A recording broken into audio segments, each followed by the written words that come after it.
An Austin woman fighting to get an experimental drug that could prolong her life is taking her fight to Washington, D.C. Andrea Sloan will speak to U.S. lawmakers this week about her personal situation and the issue of compassionate use of experimental drugs. Sloan is the director of the Texas Advocacy Project. She's a 7-year survivor of ovarian cancer. Last month, she learned her cancer was back and traditional treatment is no longer an option for her. Her doctors believe a drug called BMN 673, currently in clinical trials, is her best hope for survival. But the drug manufacturer BioMarin will not allow her to take it under the FDA's compassionate use exemption, saying it's too early in the testing process to grant such an exemption. On her way to Washington today, Andrea recorded this plea to BioMarin.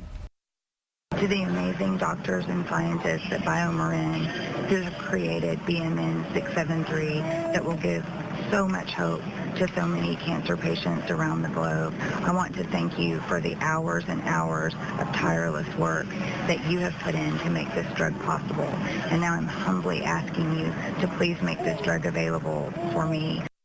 Today, a letter with signatures of 70 members of the Texas House was sent to California, to the legislature there, asking for their support in requesting BioMarin grant a compassionate use exemption to Andrea to save her life. And so far, 7 U.S. congressmen from Texas, 1 from Missouri, both Texas senators, and former House Speaker Newt Gingrich have all reached out to BioMarin on Andrea Sloan's behalf. Looking in depth tonight, we want to know how common these requests are to the FDA, and here's what we've learned through an open records request. From October 2009 to October 2010, the FDA received 1,030 requests for those expanded access or compassionate use exemptions. They granted more than 1,000 of them.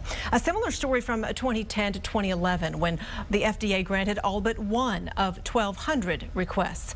And from 2011 to 2012, the FDA granted 936 of 940 requests for compassionate use.